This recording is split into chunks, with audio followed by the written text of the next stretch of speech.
Welcome to the Money Pig Podcast, presented by Goodwin Investment Advisory, where our mission is to lead you to financial pig, peace, independence, and generosity. I'm your host, Tim Goodwin. And welcome back to the Money Pig Podcast. You got your late night DJ voice. I did. I wanted to go super low around that one. Yeah, so that wonderful voice over there is now my co-host, the one, the only Beckford, which is what our name is, his beloved nickname here at the office. How you doing today, Beckford? I'm doing awesome. You doing well? Get my very white voice on. So great to see you. I know I'm doing great. Late night podcast with Joe and Tim. Oh my goodness.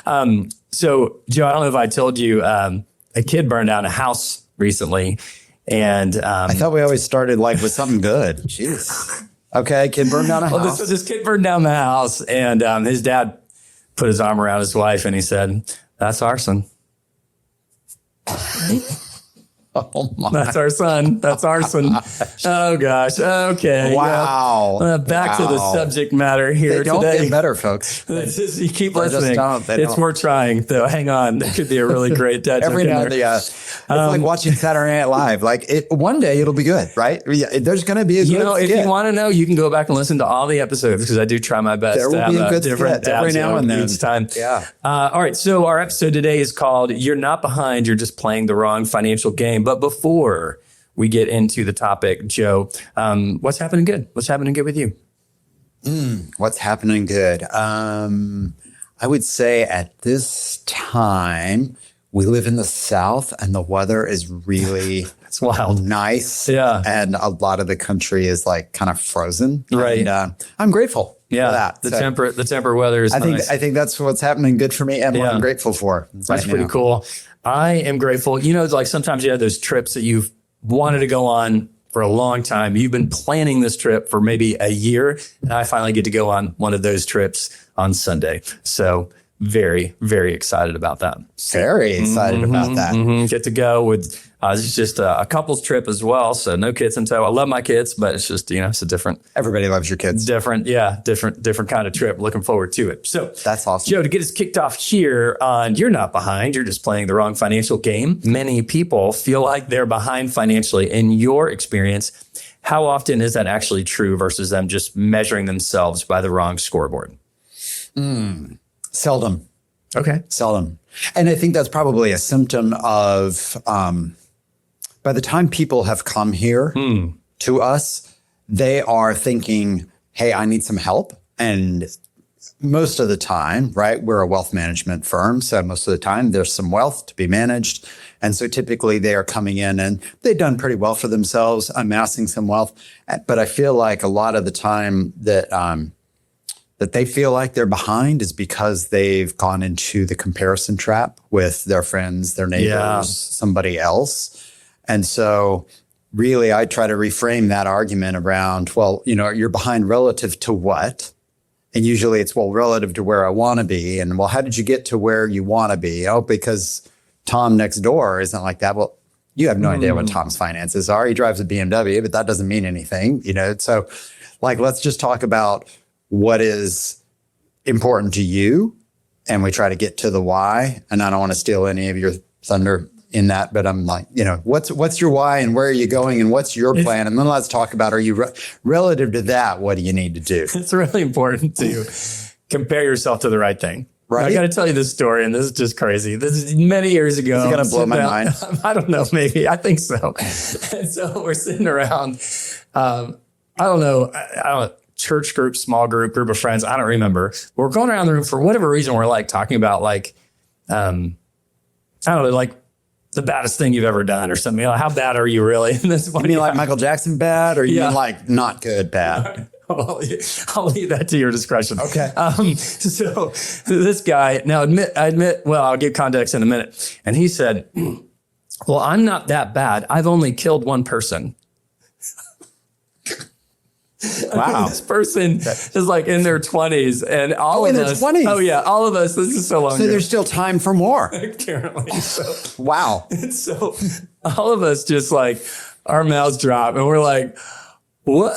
What do you mean? Okay. For context, a friend of mine, I'm not going to say their names because I'm still connected with them, but they're from Colombia, the country Colombia.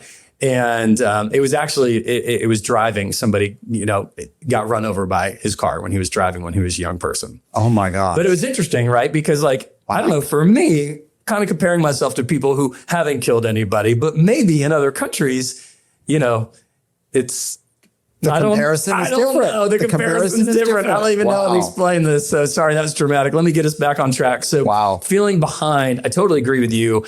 It's not about comparing yourself to your neighbors or even some fictitious person of like keeping up with the Joneses kind of thing. Right. I love that concept of just, you need to compare how your plan is to where you want to be, your own goals. Right. What do you want to do? Because there's rarely a time where somebody really feels satisfied with their wealth and says, well, how much is enough? What I have. It's usually, what's the answer we always hear? Yeah, just a little bit more. Yeah, that's how much enough is. So at some point, you've got to try to work to stop moving the goalposts, as our buddy Dale Alexander likes to say. But ultimately, you got to compare yourself to your plan. I will address, though, the folks that are listening, if I don't lose them already with my stories and my great jokes, is if you really are behind, then there are two things you can do. Right? You can increase your income. You can reduce your expenses. And just maybe you know this, but you just need to hear it. Go get another job. Go get another one. Dave Ramsey's great about encouraging folks to do this when they're getting out of debt. Mm-hmm. If you like your job, it's just not enough. Go get a second one. It doesn't have to be long-term. It can be temporary. I'm going to call out Tara in the room. She's our producer. She's off screen. She's behind the camera, but she wanted to hit a financial goal. And she went and worked as a bartender for a little bit of time. It's a temporary thing so she could get some extra income and hit a financial goal. That's totally awesome. When I started this company, it didn't take up all of my time. When I was 22 years old, you know what I did? I mowed lawns and I cleaned pools for a couple of years before this company had grown enough to kind of cover a full-time salary. So it's totally okay to go get another job. Maybe your income's pretty solid or you don't have the time to add another job for whatever reason, then look at reducing expenses. But like Joe's saying, the clients that we're usually working with, they're comparing themselves against the wrong thing. Right. Yeah, right. That's awesome. Okay, so now I'll ask you, what are some of the financial games that people unknowingly play that leave them stressed even when they're doing well? So my answer is not hearsay or speaking for a friend. This is speaking from experience right here. And that is for a long time, I kept escalating my lifestyle as my income went up. So my income, don't you think that's super common? I think, especially in American society, I see that. Yeah. That's like the norm, really. For sure. And there's a lot of pressures, and I don't deny that. But every time our income went up, our expenses would go up. Slap up right. As our income went up, the expenses would go up, And I think that's a trap. There's so much that you could want out there. There's so many things and experiences and services. And so we just had so much we were looking forward to taking advantage of those things as the income went up, and it just up and up and up. And actually, we were preparing for this episode earlier. I'm going to shout out to Tara again. She was, just kind of talking about thinking, oh, I'll just save later.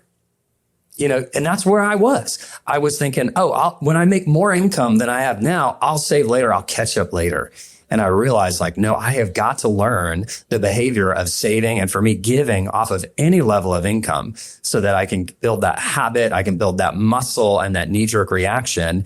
And I read this book once. I think it was called The Eternity Portfolio. And it really even challenged, okay, you have what you look at your expenses based on what you have now. But then that next raise, look at that amount and be intentional about, okay, I'm going to give half of that away, or I'm going to save half of that.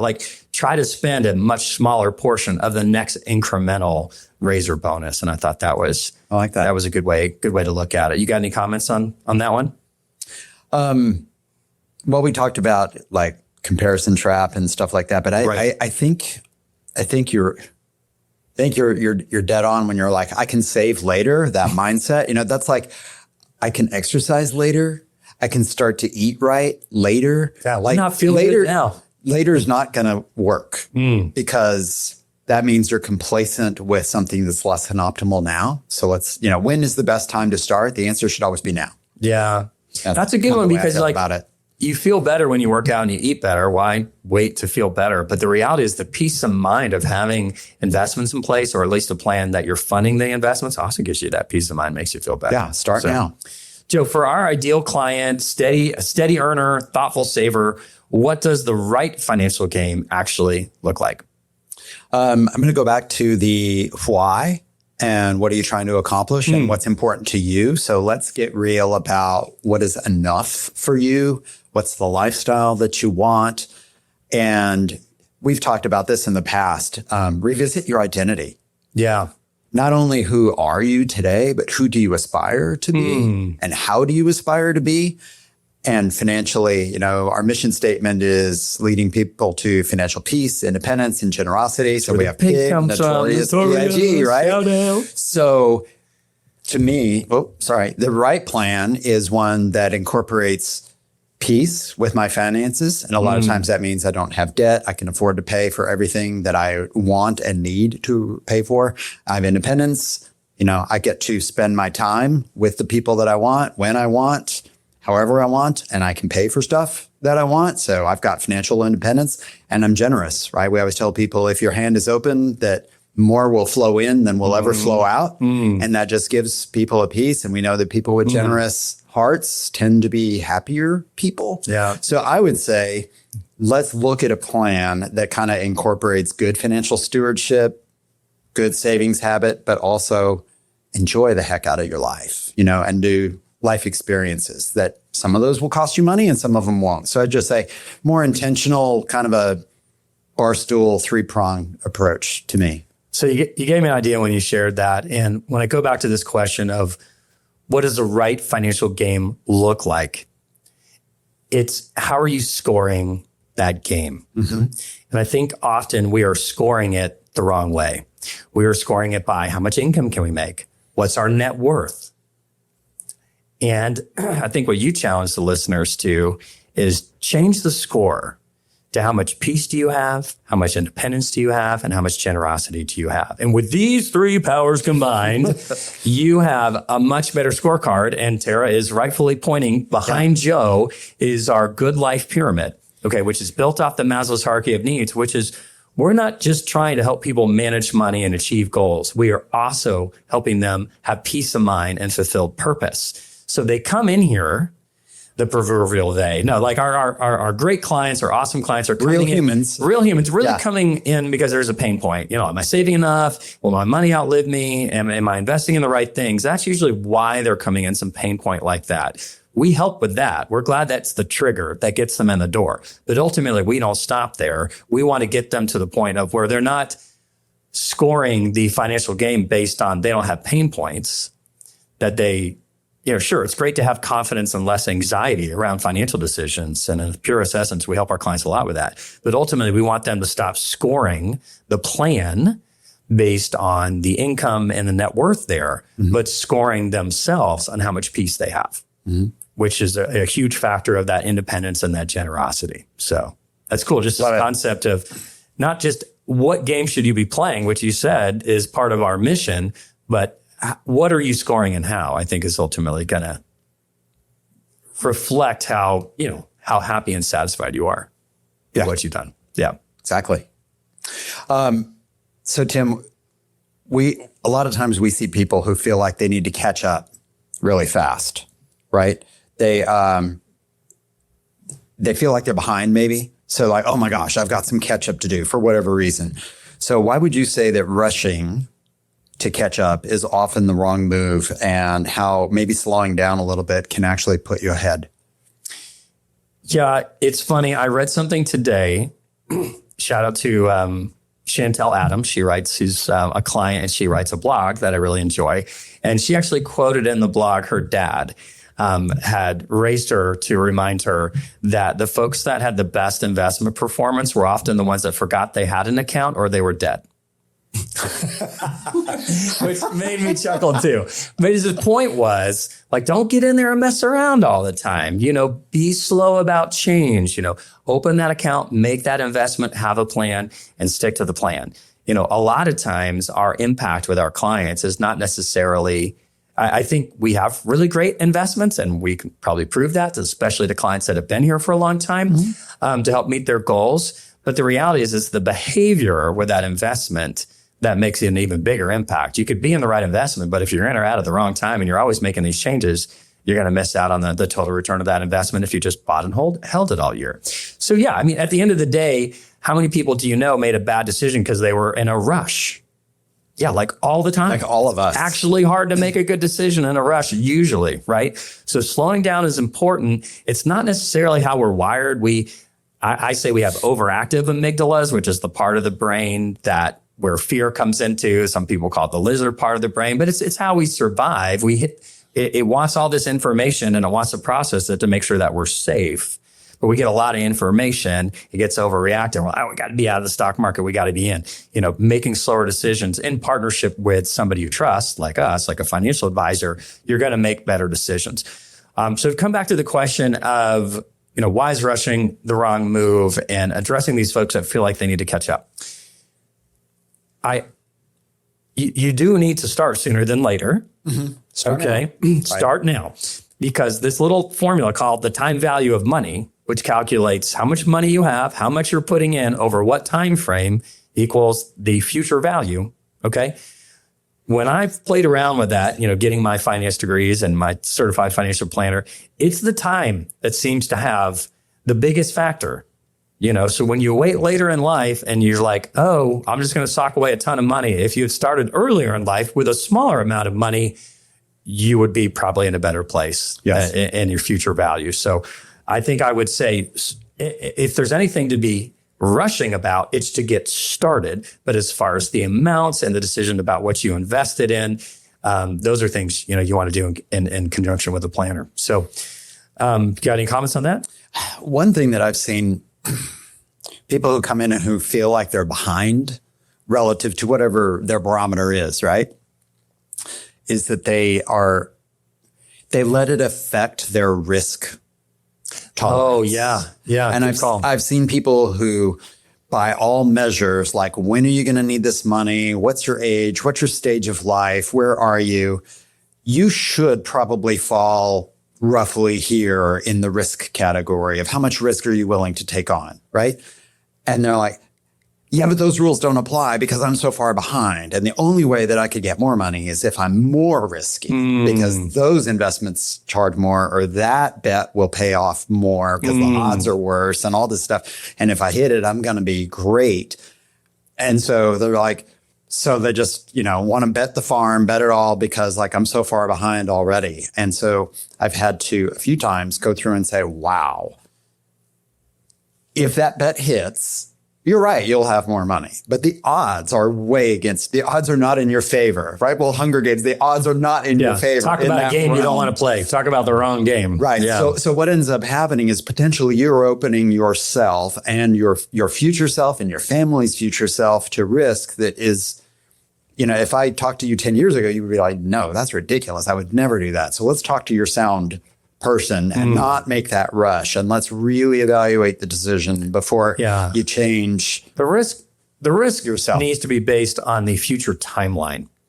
Right. And in my experience, you add that to the client's appetite for risk. Sure. Because it's two parts, right? It's two parts. What's their appetite for risk? And that can often be influenced by education. Sure. And perspective. But really, it's that timeline and that appetite for risk. How risky you are shouldn't be based on how much you need to make up for lost time.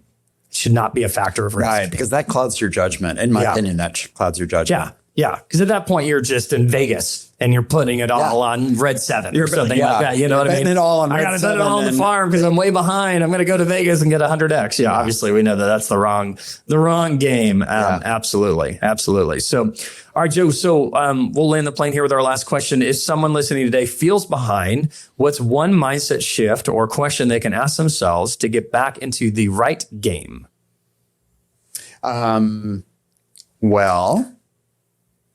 I thought a lot about this, and I don't just have one thing. I have three things. Excellent. So one thing. Options. We love options, Joe. Ask yourself, okay, so I'm feeling behind. What's my situation? Ask yourself, am I trying to do this alone?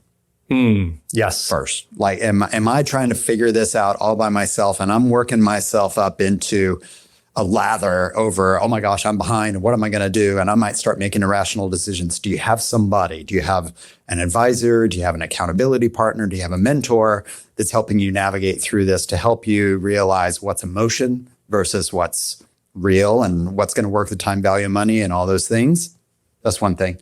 One is who's gone before me that knows this? Who's gone before me? And that's like maybe related to the, am I do this alone? Can I find a mentor? Can I find a friend? That's great. Who's been successful in doing what I'm doing? Who do I think is behind? Who caught up? Who did okay? Right. Like, what did they do? How do I learn from that? Do I need to read a book? Do I need to hire an advisor? Yes, you need to hire an advisor. But, what does that look like? And then I think the last thing is you're never too late to start. And so, in business, we have this idea of spent costs, right? How many times does an organization, does a business go through and say, well, we've got to pursue this project because we've already spent millions of dollars on this. Well, good money after bad doesn't equal good. It just equals more sunk cost, right? So you have to get to the point where you're like, this is the sunk cost. What I've been doing up to this point is in the past. And we cannot change the past. We can only change the future. And the only way I can change the future is to start today. I mean, I can start whenever, but if I really want to affect change and if I really feel behind, starting today is the best idea. So I would just say, just get out of the mindset that it's too late to get started. I love it. So that's my three. I have nothing to add. Those are the best. Those are better than what I had. Yeah, drop the pen. That's awesome. Well, awesome. If you are still with us and listening, we are super grateful. We want to let you know that we don't actually have a specific guide or blog necessarily that talks about playing the wrong financial game, but I'll give you a bigger gift instead, which is go to goodwininvestment.com, click on Knowledge Center, I think. And then I think right now the top drop down will be financial guides. And Tara, I think you recently told me we have 21. We have 21 guides on our website that you can download for free. So check out those guides. If you want to just get us to push you content, subscribe to the blog if you haven't already. If you're ready to start a conversation, you can click on that schedule an intro call button, and we would love to begin a conversation with you. Joe, as we sign off here, what's something that you're grateful for? Besides nice warm weather in the middle of winter. Yeah. What is something I'm grateful for? I'm grateful to work with this team. Yeah. It's a good team. It really is. It really is, You've been around a while, Joe. A minute. Yeah. A minute. Been around a minute or couple 15 minutes. years. However many that is. However many minutes that is. I don't do math like that in my head. So yeah, that's great. I'm grateful. I was reminded last night about the book that's called The Relentless Elimination of Hurry or something like that. But just kind of this concept of, seasons, sometimes things get busier than other times, which is fine. But I think just this aspect of kind of slowing down, being present, enjoying the moment, not being in a rush. I don't know about you or our listeners, but I am just defaulted to go fast. Go. You are a go. Yeah. So it's great to get a nice little, gut check on how can I intentionally slow down. So just grateful to have the permission to look at life like it's seasons, not like, oh, I can't believe I was operating so fast, but just, hey, you know what? I'm going to go through a season of intentionally slowing down a little bit. Not how fast I drive though, Joe. Just another. Oh, no, never. Don't drive around. Just Tim, by the way. All right. Well, thank you guys so much. We appreciated being able to share this with you guys, and we hope it helps. Have a great day. Bye-bye. Bye. Goodwin Investment Advisory is an SEC-registered investment advisory, CRD number 131193, and this episode is produced by evans.net. This podcast is for informational purposes only and is not investment advice or recommendation to buy or sell any financial products, securities, digital assets, or other investments. It should not be used as the basis for any financial decisions. The host and guests may personally hold investments mentioned in this episode. All investments involve risk, and past performance does not guarantee future results. Please consult with a qualified financial advisor, tax professional, and attorney before taking action on any information shared.